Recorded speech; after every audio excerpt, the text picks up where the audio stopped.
The NFC East hasn't had a repeat champion since 2004. Will the madness continue this year, or will the streak finally end? We shall find out, but first we gotta talk about the team scraping the bottom of the barrel, the New York Football Giants. The New York Giants had one of the worst offenses in 2024. I mean, their QB situation with the various cast of characters like Daniel Jones and Tommy DeVito were so bad that they probably could have called Eli Manning, who's old, rusty, and retired, and he probably would have done better. Having said that, they were 31st in points per game with 16.2, 30th in total yards, and 28th in passing yards with 189.9. Yes, I'm looking at my handy dandy notes. They had a weak passing game, below average running game, and that's a recipe for disaster. And the only bright spot of that offense was Malik Neighbors, who had 109 receptions, over 1,200 yards, and 7 touchdowns.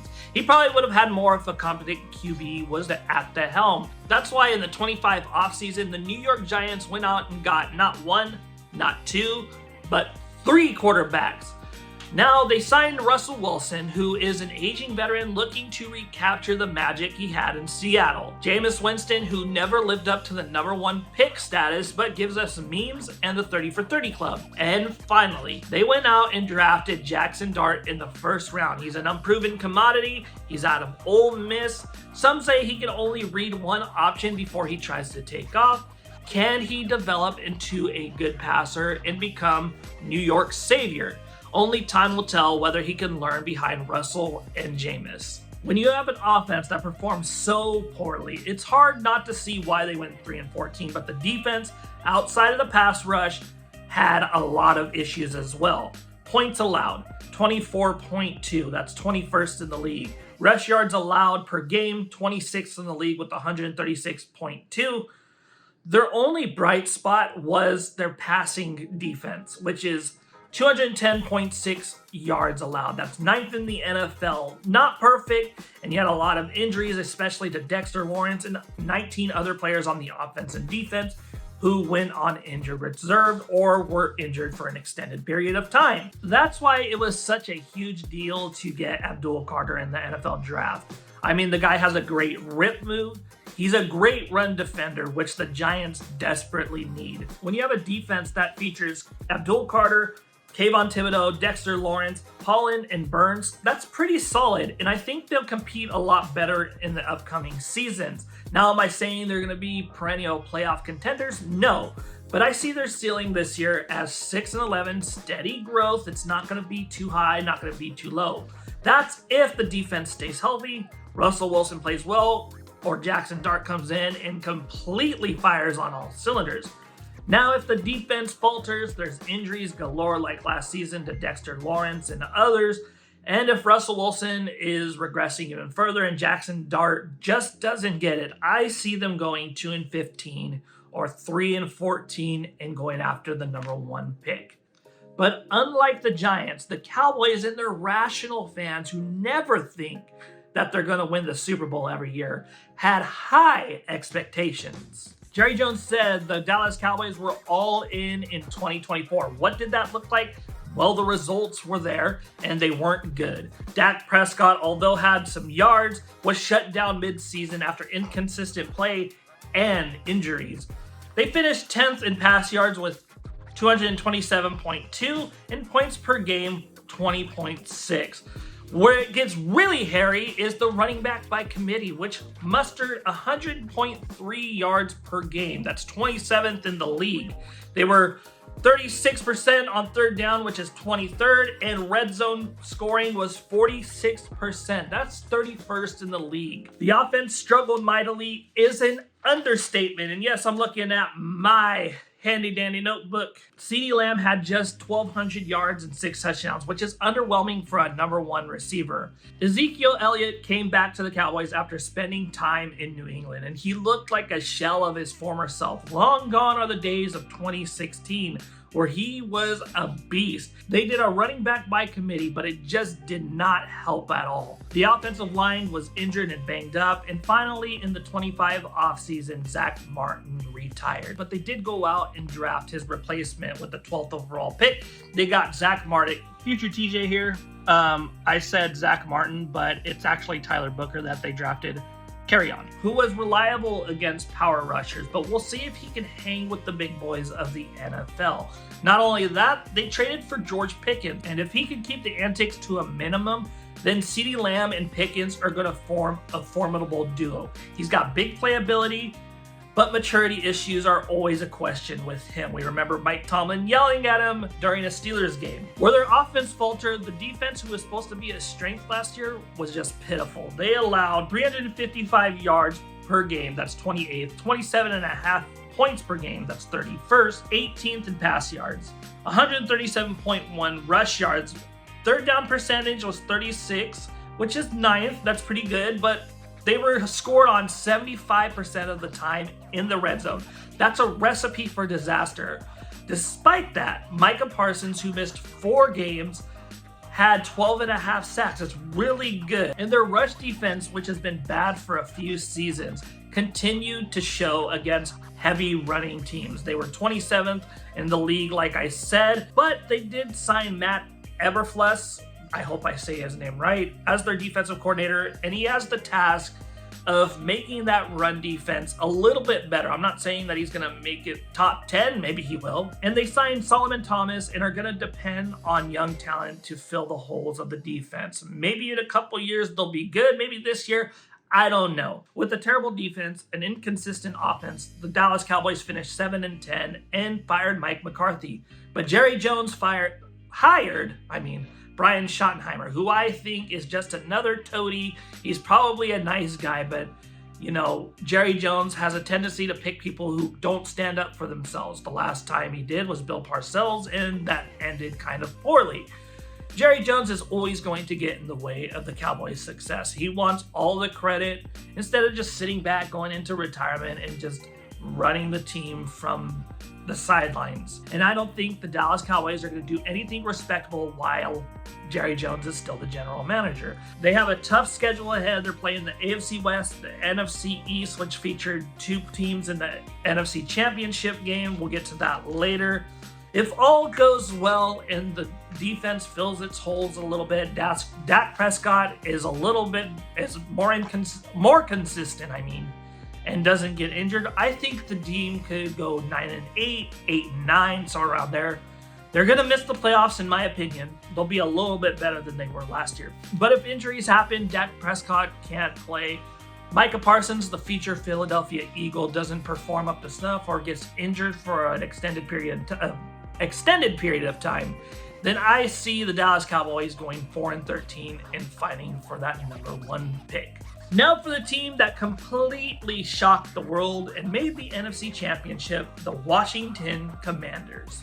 Speaking of shocking people, Jaden Daniels was elite last season. He was the best rookie quarterback out of that class. 6th in scoring, 5th in total yards, 4th in rushing with 149.1 yards per game. And Jaden Daniels had over 4,000 yards of total offense. We're talking passing and running, and clutch performance, including that Hail Mary against the Chicago Bears and beating a beat-up Detroit Lions team in the divisional round. Now, they did run into trouble against heavy pass rush. That's why in the 2025 offseason, they traded for Laramie Tunsil and drafted Josh Connerly. Josh Connerly is an excellent pass blocker and a decent zone blocker when blocking out of the run. But we'll see how he does against the elite defensive lines of the NFL, like your Detroit Lions, your Las Vegas Raiders with Max Crosby, your Philadelphia Eagles, if they get that situation sorted out. But not only that, they traded for Deebo Samuel. Although he wasn't an all-pro, he hasn't been since 2021. We'll see how he does in Cliff Kingsbury's offense. He likes to run people into space, which is Deebo's bread and butter. I think he'll perform pretty well in that offense, and Terry McLaurin will definitely take some of the heat off of him from opposing defenders. Now, with all their offensive surprise, superbness, whatever it is, their defense really struggled. They had 24.9 points against, which is 22nd. Yards per game, 17, 341.1. 31st in the running game, 143.4 yards per game. Pass defense, really good, 197.7 yards per game. That's 5th in the league. That's really good. But when you look at the rush defense and what happened in that NFC Championship where Saquon Barkley ran all over him, the backup running back ran for his first touchdown, Jalen Hurts had a bunch of yards, and they just got demolished. And it showed their weakness. Offensive line, especially in the tackles, Jaden Daniels struggled against the pressure, and the defense where they just could not stop the run. That's why in the offseason they signed Eddie Goldman and Javon Kinlaw to beef up that defensive line that they so desperately need. And I really think that's going to help them out. And also they signed Joe Witt Jr. as their defensive coordinator to hopefully come up with a better scheme than they had last year. And this is surprising coming from a coach like Dan Quinn, who is known for his defense. Also, their turnover percentage wasn't great. They had 17 turnovers, which is bottom half of the league. When you're an elite defense, you take the ball away and give your offense a chance to score on a shorter field. And they just didn't do that last season. If they can do that this season, shore up the run defense. Jaden Daniels plays in an elite way. The offensive line holds up. They're going to be really good. The question is the defense, especially Marshawn Lattimore, who is in a make or break year, in my opinion. He was traded to the Commanders, was injured. If he plays really well, he's going to bolster a below average defensive back group. And finally, they have a really tough schedule going into 2025. They play the Chiefs, they play the NFC, they play the Eagles. They play the rest of the AFC West, who I think is one of the better divisions in football. Detroit Lions, they play a lot of really good, really great teams that are vying for Super Bowl contendership. If they can put it all together, I think they're a 12-5 team, 11-6 team. That's their ceiling. But if they falter, they're about a 9-8, 8-9, 10-7 team, still kind of fighting for that playoff position. It just all depends on whether Jaden Daniels can take the next step. The run defense plays really well, and everything just lines up. But finally, your reigning, defending Super Bowl champions of the world, the Philadelphia Eagles. Now, what can I say about my beloved Eagles? They were 5th in scoring with 29 points a game. Yards per game, 8th, 366. 2nd in rushing. That's surprising to me. They were really good, but we all know which team is number 1. 184.1 yards per game. Passing yards, that was where the questions kind of lie. 189.9 yards per game, which is 30th. And that really falls on the scheme. I mean, they were running the ball. Saquon Barkley had 2,000 yards. The offensive line was built to run, but the passing game must improve, and that falls on Jalen Hurts, who was 23rd in Pro Football Focus QB grade and 27th in the league without the play action. I love his leadership and I love his running ability, but those numbers have to come up if they're going to contend for the Super Bowl again. I think they can win again. That's just me. Maybe I'm being biased as a fan, but you know, Devontae Smith, A.J. Brown, they sacrificed a lot of touches. So they're going to be looking for Jalen to come out and be like, hey, I'm going to get you all the ball. We're going to run the ball too. We're going to score a lot of points. We're going to get a lot of yards. That's what we're looking for in 2025. They did lose Mekhi Becton, but I think Tyler Steen is going to perform well. I mean, they've had people in and out of that offensive line, of that guard position for a while. Brandon Brooks, then you had others, Mekhi Becton, and so on and so forth. But they dominated. That's what you want to see from your offensive line, a dominant build from the trenches out from there. Lane Johnson is still holding it down. They may need to replace him in the upcoming seasons, but I don't think that's today. Now for the defense. They had a massive turnaround after 2023's disastrous 1-5 in 7 games. First in points allowed with 18.1. They were second in pass yards allowed, 4th in rush yards allowed. They only had 41 sacks, and I'm surprised by that because I just didn't. I thought they got more sacks, and they didn't have a lot of pressure. Sorry, I'm getting sidetracked here. But CJ Gardner-Johnson's gone. He had 6 interceptions. Josh Sweat's gone. Bryce Huff, who didn't really perform very well, is also gone. They drafted Jahad Campbell in the 25 draft. He's a standout linebacker. He had 20 pressures, 8 sacks in college, and he's expected to be a future cornerstone. He's going to be with Zach Bond, who was really good, came out of nowhere last year. And this guy, Campbell, can definitely cover, which is something that you need from your linebacker. He could rush, he could tackle, great run defender, and he can play the coverage. Nolan Smith is another player on that defensive line that's going to hopefully break out for us. Throughout 2024, he earned more playing time and then started in the Super Bowl. And he's going to have to step into a bigger role with Brandon Graham and Bryce Huff, Josh Sweat, and all those characters all either retiring or getting sent off to other teams. What makes this the magical run that it was is that they started out 2-2. Everybody was panicking. Coaches were calling for Sirianni's firing, but then they turned it around, and it was about October that I was like, yep, they're going to win it.